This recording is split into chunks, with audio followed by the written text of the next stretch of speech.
So in our new topic, Under One Sun, we are discussing the issues related to children with disabilities. We mostly covered the issues of including these children into the social life of school.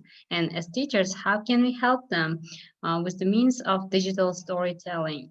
In the previous session, we brainstormed ideas and chose our focus on this topic. So what will be our main focus to create a digital story? Some of you had very successful brainstorms and mind maps. I really like them. Keep working on them. And let's go further today. So, children with disabilities. Well, inclusive education is gaining popularity all across the globe. In order to include these children into educational and social life of the school, many things are being carried out in Uzbekistan too. So personally, I also have experience of teaching inclusive classrooms, and what I felt was that most often inclusive children felt left out or they felt different. So how can we make them feel like at home at school? How can we make their difference feel less in the classroom? And how digital storytelling can help in this point? So that were the main questions that we addressed in the previous session.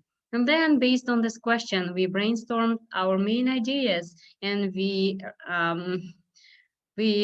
chose our focus area.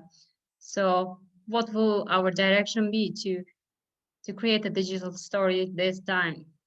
By the way, last week I have received final works of some of you. I really liked the letter to my younger self digital story.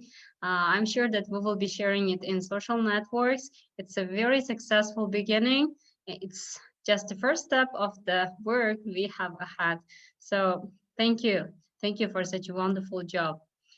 Now, so we talked that there are many issues regarding children with disabilities in inclusive classrooms. So there are differences, and these differences can be accepted differently by teachers, by other healthy children in the classroom, and also there are challenges, physical challenges, social challenges that children with disabilities are facing in inclusive classroom.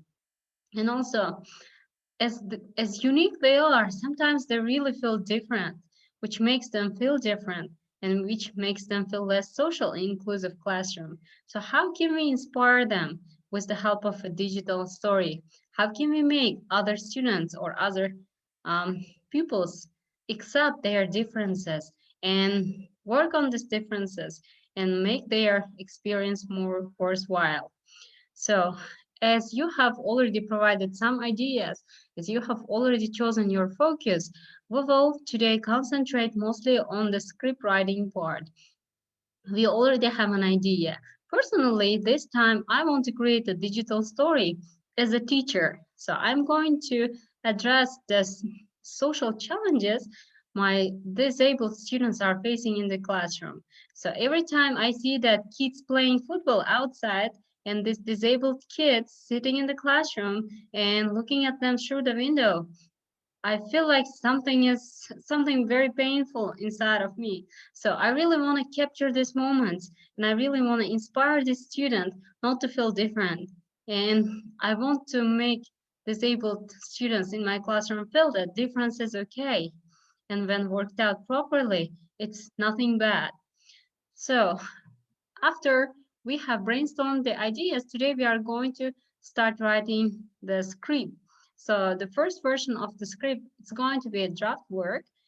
Well, it's basically a flow of your ideas. As we did last time, we are just going to put the ideas into a paper or on an electronic paper, as nowadays we prefer to work with technology. And let's start on. So this is the review topic, that a narrative, which is the basic of the script, an essay or paragraph we usually write as a teachers, they have difference. Well, narrative usually intends at creating emotion, while essays or paragraphs explain something. So as teachers, we mostly use explanatory writing, but as digital storytellers, let's say, we should aim at creating emotions. We have to give the audience emotions. So you have to stay concerned on this. You have to make the audience feel what you are saying. The next difference between a paragraph and a narrative is narrative has a scene. It has a limited time period. It has culture, setting, or a place. And of course, it has its own, as we said last time, it has own scenario. It happens according to, let's say, according to a scenario, while paragraph can be continued further, explaining cause and effects and etc. Another difference is narrative contains a clear beginning, middle, and of course a resolution, which is considered as an end. So a climax of a narrative will represent the high point. So this is the point when we just throw the issue to the audience and then we offer a solution. While in a paragraph, we identify problems and propose solutions. So essay and paragraph writing is more academic, and narrative writing has something to do with creativity and sensitivity. That's why, as I told you, you don't have to follow a certain organization. You have to make it in a way that it makes sense to you. And also, before writing a narrative, in the first topic also, we came up with a writing plan, which helps you to develop your script. A narrative writing plan should come in any way that you want. You can organize it in order or you can do it randomly. Whatever you do, you have to have a clear plan if you want to have a good narrative. So what can this plan include? In the first place, all the time we read or watch good examples. So your homework was to research on the internet on social problems children with disabilities are facing in inclusive classrooms, and just get some good examples and put down some phrases and moments that really touch you. And I also sent you some good examples of digital stories which address this issue to watch and just to model it for yourself. So this is the first thing. We have already done this, right? And now structure awareness. Structure awareness means that a narrative should have a certain structure, beginning, middle, end. It should say something. It should start an action. So you have to think about what kind of structure you are going to follow. Then, last time I told you that you have to explain the main idea of your digital story in less than 4 words. The same with this digital story. For example, for my story, I would choose you are not different as the central topic. And before starting writing a narrative, I all the time type this out and then stick it near to my computer so that I will not include any idea that does not serve the central idea. The point here is you have to always stick to the central idea because digital stories have limited time frame. You cannot continue it further. You have to tell the story within the given time limit. That's why you have to remove the ideas that do not serve the central topic. That's why sticking to the central topic is really essential. Next thing to do is story mapping. We tried it last time. I also showed you some good examples of mind mapping. So with the help of mind mapping software or with the help of simple pen and paper, you can make a very good map or brainstorming of your story. So what's going to be like? It will guide you and it will give you the big picture of what you are going to create. And then the thing we are going to do today is drafting, which means that you will write all the things that comes to your mind without very much getting bothered about, let's say, language or grammar, vocabulary. You will just put the ideas. Here, our first topic is to put the ideas. So that's the first draft, the first version of the story narrative. And then we have to plan the pacing. So how is it going to be? Pacing means that you have to go through the story according to an order. For example, once you talk about differences, you have to show pictures that describe these differences, and etc. You have to think about these moments.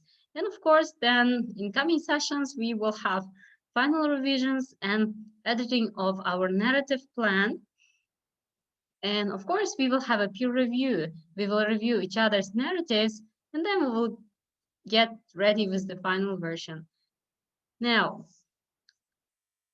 we have already talked that digital stories, just like any other stories, follow a certain structure. The structure is shown clearly here. Any digital story you have seen starts with exposition. An exposition is usually background information the protagonist in the normal life. So, as you remember Miss Zebunosov's letter to my younger self story, she firstly gave some background information. So, who she is, what does she do, what kind of community she comes from, and then she started addressing the topic. So, it was a really successful beginning. After you expose your ideas, which means after you set the stage, after you give background information, you have to include or introduce conflict, because without conflict, your story is not going to be very engaging. There should always be a conflict in the story. So in Miss Zebunosov's story, the conflict was between aging version of herself and younger version of herself. So as a person who has seen the ups and downs of the life, she's giving advice to her younger self. And here the conflict itself, right? The conflict of the ages. And here from the conflict point, rising action starts. Here, sequence of events occur that lead you to climax. So sequence of events in Miss Zebunosov's story was, for example, the things that she faced, prejudices, and well, the things that she regretted or the things that she did not know at that point. So they were call for action things. After she gave this information, after she presented this information, she slowly took her story to the climax part. In her story, climax was smooth. It was not very much audible, let's say.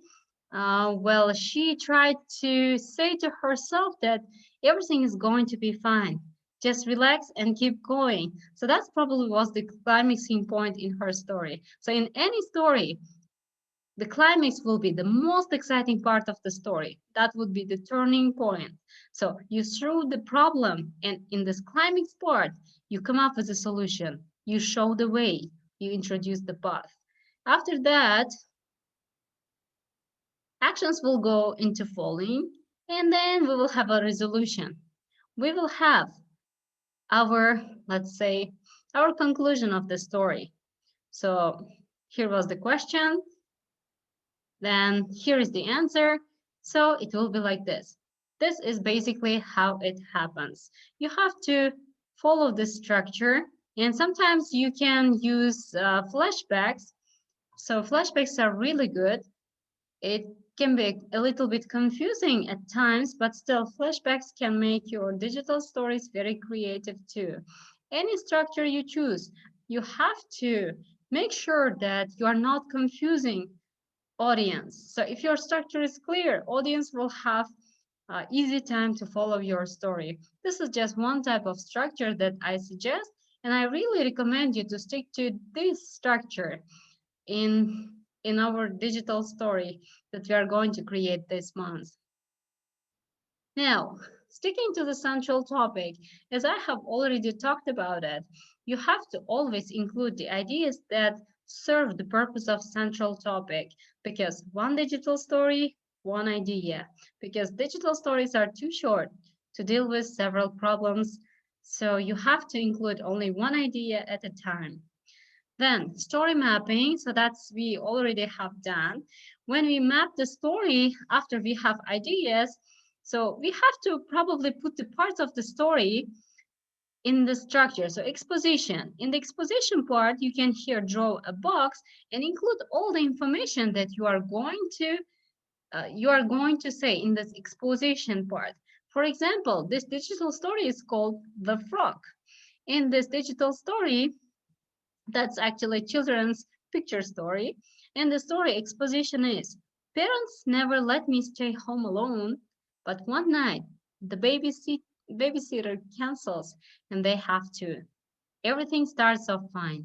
I'm having a great time. That's a great example of exposition. That's the background information that's setting the stage part. Now, conflict is introduced right here. I see a frog in the hall. I'm totally afraid of frogs, so I freak out. So that's the conflict. So here was the author having a great time on her own, and then suddenly a frog is introduced, right? So there is a conflict. So how this conflict rises into action? Let's take a look. I hide from it. I try and fail to trap it in a trash can. I try and fail to get it into a bag. So there are a sequence of events are happening which are leading the story to the climax part. So here is the climax. I chased the frog out of the house with a tennis racket. So she could do that. Something happened. And now actions go down to falling. In the falling part, you can see 4 actions that um, author is suggesting. It's okay that you have poor internet connection. Don't be bothered with it. You can come back anytime. So that's technology. Things occur. Don't be sorry for that. Now, falling action. I spend the rest of the night cleaning up my mess. I get into pajamas and watch TV. My parents come home. Happy that things seem okay, my parents plan another outing. And here we have a resolution. I consider asking not to be left alone. Then realize the frog incident showed me I'm stronger than I thought. That's basically a childish story, but it has a really huge meaning in it. And it's a really good example of how you can map your story. After you have prepared your first draft, you can divide your narrative into parts of exposition, conflict, rising action, falling action, and resolution. And you have to order your paragraphs according to the structure. Now you basically have a mapped story. You are ready to go. Next step will be now drafting. First draft, it's usually a long paragraph summarizing your story, as I told you. So just you write whatever comes to your mind. Second draft is this story mapping that I have just introduced to you. That's structural organization of your first draft. And in the third draft, we are going to work on vocabulary and sentence correction using strong words, and then we will peer review it. First draft, you will be preparing today. So using your brainstorming ideas, you have to come up with a long paragraph summarizing your story. And then after reviewing each other's first draft, we will work on the structure and you will organize this kind of map of the story. Please take a photo of your story mapping and share it in our Telegram group so that we can take a look at each other's work and give comments. So this is basically what we are going to do with the script that we are writing today. We are going to write the first draft and then organize it into a structural second draft. So planning the pacing. So pacing is everything in digital stories.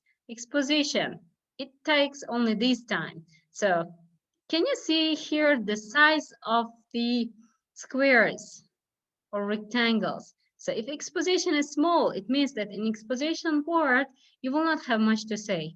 Then conflict is bigger.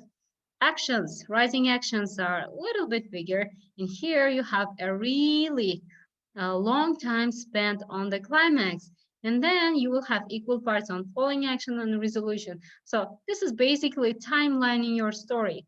How many seconds of your story will be devoted to exposition or minutes? How many seconds will be devoted to climax and etc. Pacing is really important because if you don't pace, That's going to be, thank you, that's going to be difficult later when you start working with the software. Okay, so planning the pacing is something that we are going to do next time. It's so that you will be ready for that. Today we'll mostly organize the structure, and then in the coming week we will have final revisions and editing. I will firstly ask you guys to revise and edit each other's works, and then I will take a look at your narratives to give comments. So that's basically how we are going to work on our narrative. Planning and recording devices is going to be our next topic. Now, for our Telegram group discussion, I would like you to pay attention to these questions. So, first thing is, why are you telling this story? This is a really important question because if it doesn't touch you, it doesn't touch anyone. If you don't enjoy your own story, no one is going to. That's why please think about this question. Why are you telling this story? Is it because it's a part of the workshop? Or does it make a personal sense to you? Does it have, does your life has some incident that is connected to this topic and you really want to say that? So they can be different reasons. Please share your reason why you are telling the story. And of course, can you please tell us what impact might your story have on other people? So when you develop this story and when you tell this story in the form of a digital story, what kind of change it will make in the community? People who watch this story, will they change their minds? Will they be aware of the problems, social problems disabled children are facing in inclusive classrooms? So please think on these questions and share your answers on our Telegram group. So our session ends here. Throughout the week, I will be waiting for your draft and structural drafts. Please feel free to share it anytime. You can send it to our Telegram group, or if you want to share it privately, you can send it to my email, and we will continue working on that. Well, thank you for joining us. It was really nice to see you. Wish you a very nice weekend ahead. Have a good time. Thank you.